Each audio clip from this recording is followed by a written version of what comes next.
هێرشەکانی حەماس وەک خاڵی وەرچڕخان لە سیاسەتی ئەمریکادا. گۆڕانی پەیمانگای واشنگتن بۆ لێکۆڵینەوە لە سیاسەتی دەرەوەی ئەمریکا لە ڕۆژهەڵاتی ناوین دوایین بەیاننامەی خۆیان بڵاو کردوێتەوە و نووسیویانە.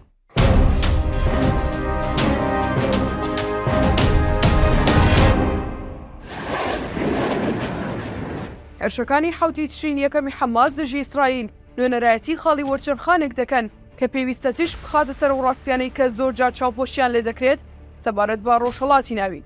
ئەمە شوا دەکات داڕێژەرانی سیاسەتی ئەمریکا ناچار بکات بیل لە تێڕوانینێکی پێشوەختە بکەنەوە سەبارەت بە ناوچەکە و ڕۆڵی ئەمریکا تێیدا 22 ساڵ لەمەوبەر.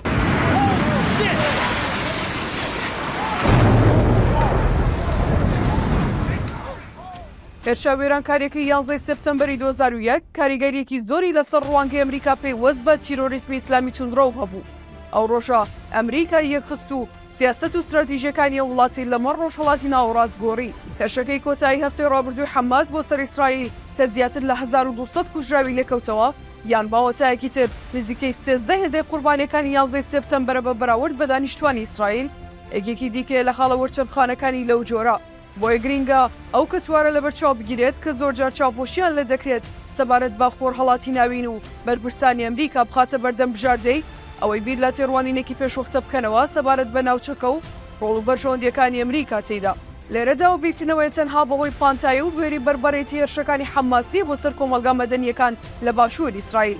بەڵکو و ڕاستیەیە کە لە ماوەی چارەگە سەدەیەکدا زۆرترین هێرشیان لە دژی ئەمریکا لەسەر خاکی وڵاتانی بیانی ئەنجام داوە. یان لە لایەکی دیکە جیاوازی نێوان هاوسەوزی و پشتیوانی حکوومەتەکانی ڕۆژئاوا و دووفاقی زۆربەی حکوومەتەکانی ڕۆژهەڵاتی ناوین لەبەرەوەی کە هێرشەکان جەخت لەسەر ئەو کەتوارە دەکەنەوە کە چیتر ناتوانرێت پشتگوێ بخرێن کەتوارەکە شەمانن. بەڕوونی و ڕاستی دەرکەوتووە کە ئەمریکا ڕوبەڕووی ئەڵەنگاری استراتیژی بەپەلە دەبێتەوە لە سەراسەری جیهاندا. ئەم استراتیژیە نوێژ بۆ مانایانیە کە بەرژەوەندیەکانی ئەمریکا لە ڕۆژهەڵاتی ناوەڕاست لە خەتەردا. بەڵکو لەبەر ئەوەیە جوگرافیای ناوچەکە کاریگەری لەسەر کێبڕکی درێژخایەنی جیهانی هەیە. بۆیە پێمان خۆش بێت یاخوددا ڕۆژهەڵاتی ناوەڕاست پێویستی بە گرنگی پێدان و تەرکیزی بەردەوامی ئەمریکا هەیە. هەموو پێشکەوتنانی لە پرۆسەی ئاشتی نێوان عەرەب و ئیسرائیل داهات نەکایەوە لەسەر بنەمای ڕێگریکردن بووە لە هێز و دەسەڵاتی ئەمریکا و ئیسرائیل لە ناوچەکەدا. ئەم پرۆسەیە دوژمنانی ئاشتی لە ناوچەکەدا سەرگەرم کردووە. مەرجی هەنووکەیش بۆ جەوهەری ئاشتی سازی عەرەب و ئیسرائیلەوەیە هەوڵەکان لەسەر ئاستی ناوچەکە فراوەتر بکرێن. گەیشتن بە ڕێکەوتنی ئاشتی سعودیە و ئیسرائیل گورزێکی کەمەشکێن دەبێت بۆ ئەو تیرۆرزمەی هەفتەی ڕابردوو لەسەر خەڵکی مەدەنی نمایش کرا. هەروەها لەسەر ئاستی دوولایەنەش هیچ جێگرەوەیەک جگە لە دیبلۆماسی بۆ ئیسرائیل و فەڵەستین لە ئارادانیە. حەماس هەرچەندیا لایەنێکی سیاسی نییە کە باڵێکی سەربازی هەبێت بەڵکو بۆ ئەوان کۆنتڕۆڵکردنی غەزا دەستکەوتێکی گەورە بووە بە کودەتایەکی تند و تیژانە هاتە سەر دەسەڵات و ئایدۆلۆژیایەکی جیهادی چاواشەکارانەی بەسەر خەڵکی غەزەدا سەپاندووە. بۆیە هاوڵاتیانی غەزە نابێت لەگەڵ حەماس هاوتا بکرێن. حەماس ڕێکخراوێکی تیرۆریستیە و پابەندە بە لەناوبردنی دەوڵەتی جوولەکە. ڕاستیدا هێرشە بەربەریەکەی حوتی تشرینی یەکەم بیرخەرەوەی و ڕاستیە بوو کە شەڕی دەیان ساڵی ئیسرائیل بۆ مانەوە لە سنوورەکانی کۆتایی نەهاتووە. سەرڕای و پێشکەوتنە دراماتیکی بۆ ئاشتی لە ناوچەکەدا بەدەست هاتوون. حەماس لە دڕندەیدا خۆی خستۆتە هەمان پۆلێنی گروپەکانی وەک قاعیدە و دەوڵەتی ئیسلامی. هەرچەندیا نەبێت حەماس سەربەت تۆڕێکی فراوانترە کە گروپە بەشداربووەکانی بە پلەی جیاواز لەلایەن ئێرانەوە کاریگەریان لەسەر و کۆنتڕۆڵ کراون.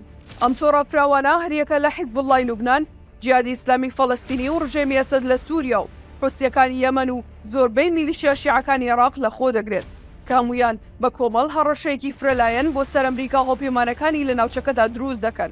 قۆناغەکانی ئاشتیوارەمی لە ڕۆژهەڵاتی ناوین وەهمە و نابێت بەهەڵا وەک سەقامگیرێکی بەردەوام لێ بڕوانرێت. کام قۆناغا پێویستی بە خۆپاراستن و هێز هەیە بۆ پاراستنی. ئەم هەنگاوانە دەکرێت تەنیا هێوەرکردنەوەیەکی کاتی بن کە ئێران و بریکارەکانی لە ئامادەکاری بۆ قۆناغی داهاتووی ململانەکان دێکخۆزنەوە. بەم پێەیە نابێت ئەمریکا هۆپێمانەکانی ئارامی وەک دەستکەوتێکی گرنگ و بەرچاو سیر بکەن یان سامانێکی بەرچاو خەرج بکەن بۆ پاراستنی. شکست پێهێنانی ئەم تۆڕە هەڕەشە ئامێزا کە ئێران سەرکردایەتی دەکات ئەو کات ڕێگریکردنە لە تاران لە دەستڕاگەیشتنی بە توانای ئەتۆمی سەربازی. ئەمەش پێویستی بە پابندبوون و هەوڵی بێوچان هەیە.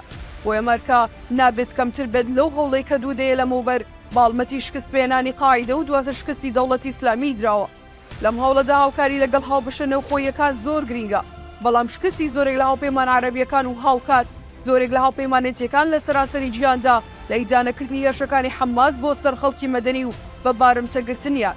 جەخت لەسەر دابەشبوونێکی بەردەوام و قوڵ دەکاتەوە لەسەر ڕوبەڕووبوونەوەی تیرۆر. کەلێن و گاپێک کە دەیان ساڵە هاوبەشی لەگەڵ ئەمریکا پردێکی هاوبەش دروست نەکردووە.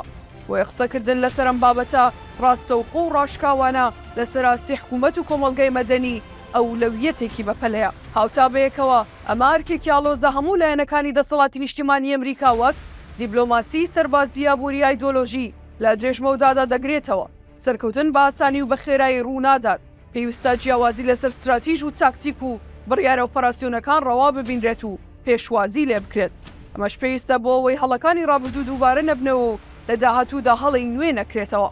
بەڵام لەگەڵەوەشدا ئامانجە بنەڕەتیەکان ڕۆن و نەگەیشتن بەوە ئامانجانە بەرژۆندیە گرنگەکانی ئەمریکا دەخاتە مەترسیەوە.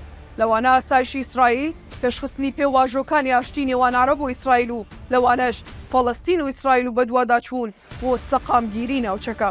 وەک پسپۆڕان و لێکۆڵەرانی سیاسەت لە پەیمانگەی واشنتۆن کە زۆر بەیان ئەزمون و خزمەتی شارازیان هەیە لە ئیدارەکانی دیموکرات و کۆماریەکان پێیان وایە کە دانان بەم کەتوارە دەبێت بنەمای ڕێبازی ئەمریکا لە ڕۆژهەڵاتی ناوین پێک بهێنێت. ئەمەش ئێمە دەخاتە بەردەم ئەرکێکی گرنگ و فراوان لەسەر ئەم بیرۆکانە تا ڕێنماییەکی دروست پێشکەش بە سەرکردەکانی ئەمریکا بکەیت سەبارەت بەو ئاڵنگاریانەی دێنە پێشەوە.